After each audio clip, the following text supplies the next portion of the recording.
Alright, how am I going to do this? Here's the notebook that I used for Inktober. Inktober was, a month in October in which artists use ink to do daily drawings according to a theme, and some people follow a certain theme of their choosing, or they follow the official one, which there has been an official one for the past 2 years, I think. This Inktober was my first year participating. In the past number of years, I've been more of a digital artist rather than traditional, and I thought it'd be a good time to kind of polish my rusty skills in the traditional area. But other than that, I haven't worked too much with ink or markers or anything of that sort, so it was a good opportunity to explore what I can do with these materials. I'm really bad at talking, actually. Let's get started. So, as for materials, I used my sketchbook right here that I got freshman year of college from my friends for my birthday.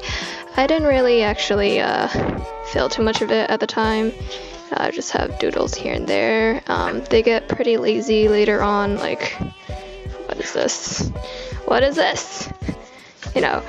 But as for the actual drawing materials here, I used a Pilot Precise V5, a Kuretake calligraphy pen, Pentel Pocket brush pen, a white jelly roll for those nice highlights, and a memory brush pen and sepia black ink. I don't really know what brand that is. I mean, it says memory on it, but I'm pretty sure I bought it in China many years ago, and I have a number of refills for it, which, I mean, I don't know where else to get more refills, so once I'm done with those, I'm probably done with it for good. And I also used a lot of Sharpie, which you will see, and a little bit of Reeves watercolor paint. I don't know if watercolor is allowed for Inktober, but I didn't really care, so whatever. And last but not least, some alcohol markers, which I bought and used for the first time. So, let's see. Prior to this challenge, I only owned one Copic marker, and I don't know if you could see it. It's YR00. It's like a Copic Chow marker. My friend gave it to me, and it's really nice. It has the brush tip and the chisel tip. But the thing about it is I only have one, so when it comes to blending, what is there to blend with, So it's kind of useless there. But later on, I did buy these Ohuhu markers. They were very cheap. I bought 80 for about $37 or so, 40, let's around at 40. So they're like 50 cents per marker. I think they're really nice to use. They're pretty okay with blending, and the only thing is that one of the tips is a bullet nib rather than a brush nib.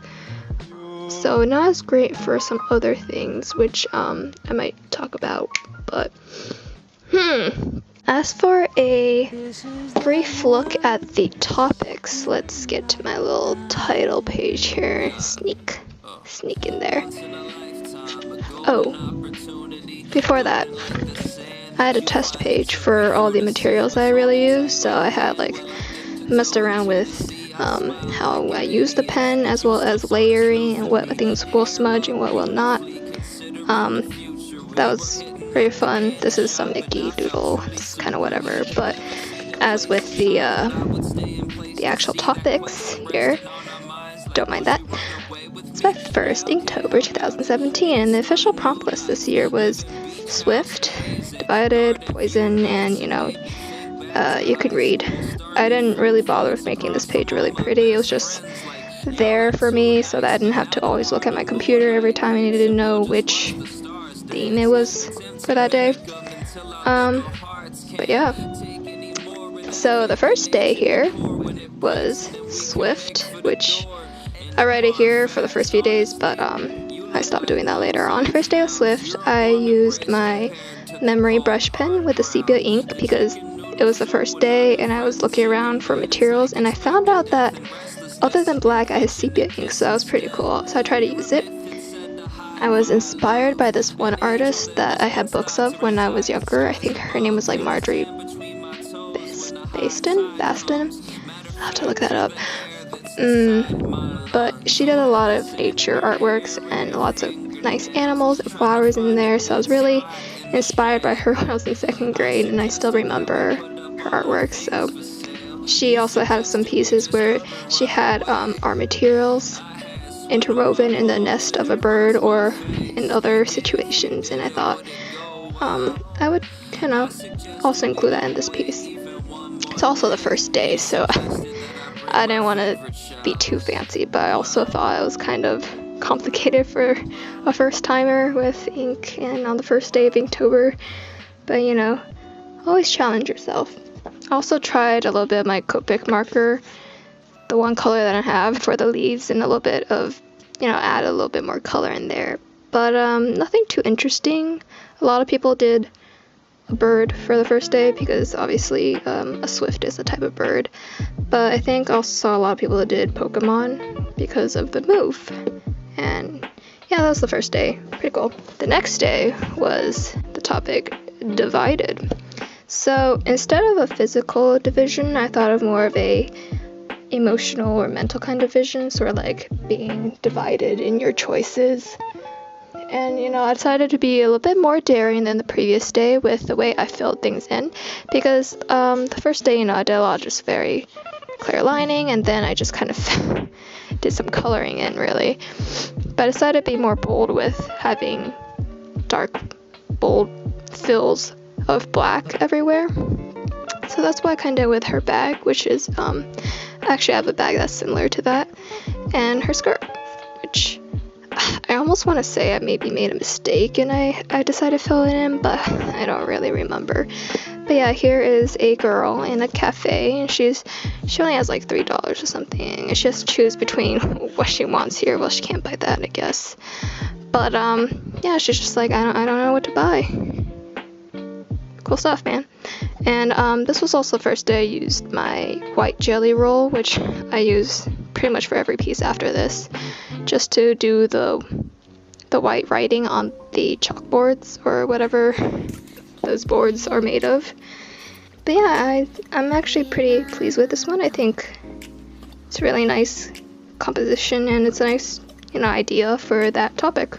Day 3 is poison. Obviously a huge inspiration from Snow White here with the poison apple, but I took it to mean more than just poisonous. I also added venomous in here, so we have like a snake, possibly a copper. I don't know what kind of snake this is. But also other things like spiders and frogs are poisonous. Mushrooms. Looks like Amanita muscaria. And I remember I searched up a couple plants that are also poisonous, but I don't remember. I don't remember anything. But one interesting thing is that I kind of messed up with lining somewhere, so I did a dark fill in Sharpie for the background.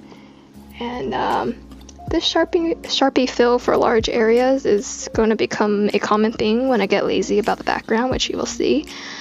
But yeah, other than that, I really enjoyed the patterning that I used on the apple here, as well as for her heart design. I think this was pretty well liked on DeviantArt and possibly Instagram, but I don't really check, but I think they were pretty well liked, and you know, I really like it too. I think I messed up a little bit on the eyes, but you probably can't tell if you don't look too closely. So this piece is a throwback piece to some concept sketches I did for animation club when I was in school. That semester we decided to go with the idea for animation regarding a spaceship or satellite in space, and in the end you find out it was all in a fishbowl, and the idea was that it was maybe a daydream by an enthusiastic little boy who was very interested in space. I don't know where I put those sketches, but it had similar ideas to this, though it was a goldfish and there were a lot of like little planets dangling inside, sort of like those baby toys that dangle into a crib. Originally it was just going to be a bowl with whales and aquatic life in it, but then I added a little island just to have something more back there. Then I decided to get a little bit crazy up here. I'm not actually so sure if I feel that great about the stars, but interestingly at the very end I added these little people around to kind of combine with another idea where, yeah, it's like huge, but then you look at it and it's like small, but then you look at the people, you're like, is it huge? And it's just very confusing about the scale of anything, and I really like this idea, and I think it's probably one of my favorite pieces for Inktober. Okay, so day 5. The topic was long, and you know, after the first 4 days where I'm like every single day I do a really detailed, intense piece, I got to day 5 and I was like, I'm tired, I need a break, but I need to still draw something, you know. So I did this, which is kind of a lazy piece, but I like to call this one Animals But Long, featuring animals that are already really long but made longer. And I think my favorite one is the little sausage bird right here. I think that's really cute, but you know, I like all of them. This fish, and look at this monkey, super long, and this one's just, the sheep is just out cold. But yeah, I think someone once commented they really liked the little patternings that I did for that, and I thought that was a really cool comment of them to leave, because, you know, I don't usually do very cartoonish styles much, so it was fun to explore what kind of things I can do in terms of making a piece interesting. And ironically, actually, I did a lot of really cartoonish pieces for this month, so hey, you know, practicing what you don't really do a lot of. Day 6, the topic was swords. I kind of keep track on the opposite page in pencil. This one, I kind of struggled a little bit with it. I didn't really have an idea pop in my head immediately. You know, I thought of doing Legend of Zelda, you know, various other fan arts, but I didn't really have the time to look at references for things, so I decided to go with a very vague fantasy elfish looking thing, just to put in little elements of things I think of, like roses and stuff. I actually enjoyed using my brush pens for this, because doing the leaves made it, you know, a lot more lively using the brush pens, and it's a lot easier. You just kind of go, you know, and it's already there. And got lazy, did some coloring in with Sharpie like usual, and I think a lot of people like this piece too. I think the sketch was a little bit better in terms of the face. The face looks kind of, I don't know, it looks okay, but it was a little bit better in the sketch. But what can you do? No erasing, it's all in ink, and there's no Control-Z because it's traditional. Day 7 the topic was shy, and I started to add colors here with a highlighter, which I found lying around, and it was kind of drying up, so why not? It wasn't doing anything else. But yellow chrysanthemums here are traditionally sent from secret admirers, and I have this girl here sitting with a bunch of these. Did she send them? Is she sending them? Or did she receive them? And she's just kind of hiding behind her sweater here because she is shy. And I actually have a sweater kind of like this, and it's in sort of a turquoise blue color, but anyway, that's not important. The important thing is this is the piece for day 7, and I actually did a lot of Sharpie fill abuse here. You can actually kind of see the strokes that I did, which is horribly bad, but you know, I guess you can't tell from far away. Yeah. Day 8, the topic was cricket. This is actually one of the most fun to draw, and I had a little bit of fun doing a Halloween theme for it because, you know, October, the whole of October is Halloween. It was very liberating, dude, because I could just be carefree with my lines and just kind of be cricket with my lines everywhere. And again, this one was colored with highlighters. I had an orange one and a yellow one, and I was like, yes, let's do something with this. And you might notice that the sky is sort of reminiscent of Starry Night.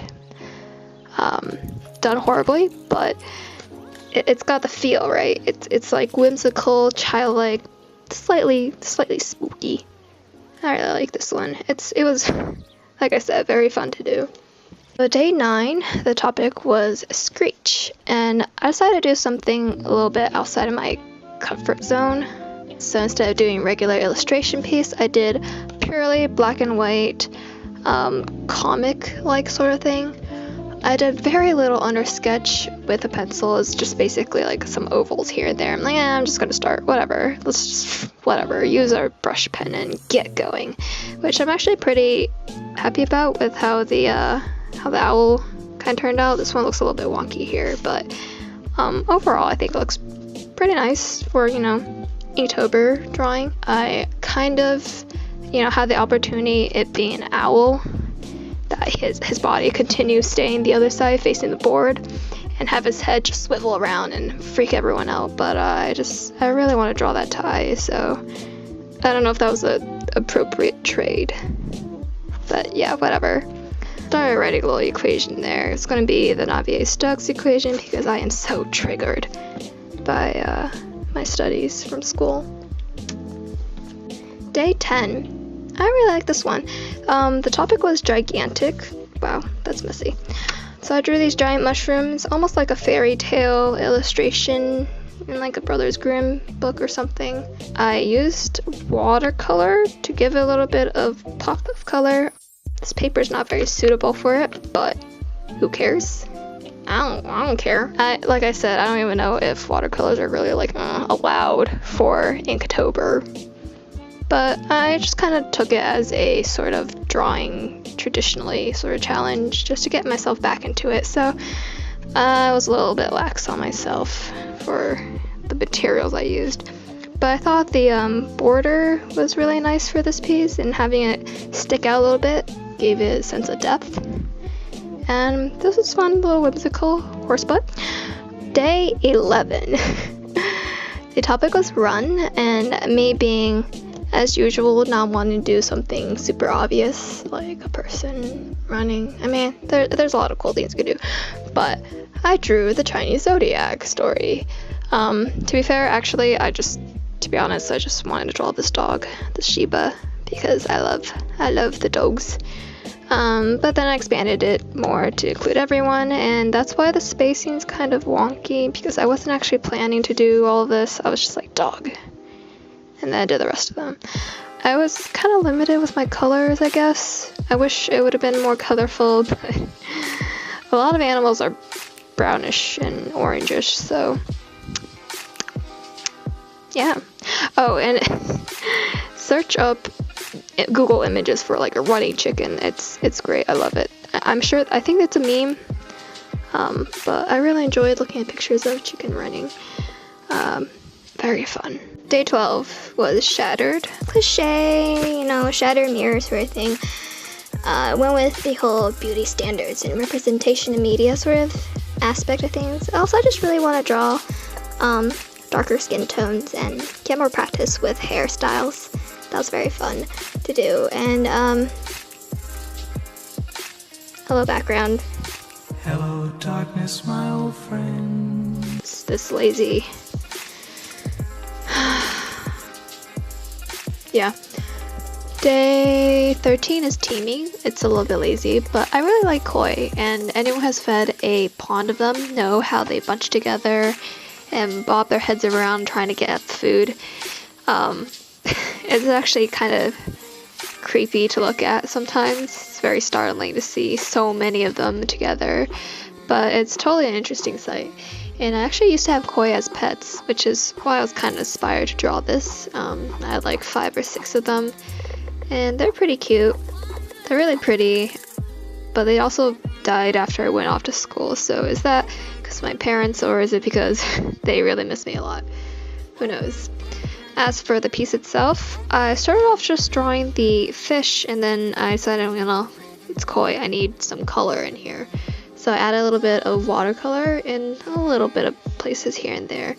And I used black ink to do the actual water. I was kind of inconsistent with how I wanted the water to be. So for example, here it's just all completely black. You can't see through it to the rest of the fish, while here you can see the rest of the fish. And I was very inconsistent, but whatever, man. I think composition wise it's pretty interesting. I was very unsure about what to do with the background. I thought about adding grasses, everything, but I decided to keep it very, very simple. Day 14 is fierce, and I took this opportunity to be kind of funny. Geese are assholes, and they're just evil. If you've ever been chased by geese, you know how scary they are. They've got little teeth on their beaks. It's very creepy. But my favorite thing is the guy's expression here. His size is a little bit uneven. This should be a little bit lower. But you know, overall, kind of a lazy piece, but also very whimsical and amusing. So I say it's a good addition to my collection.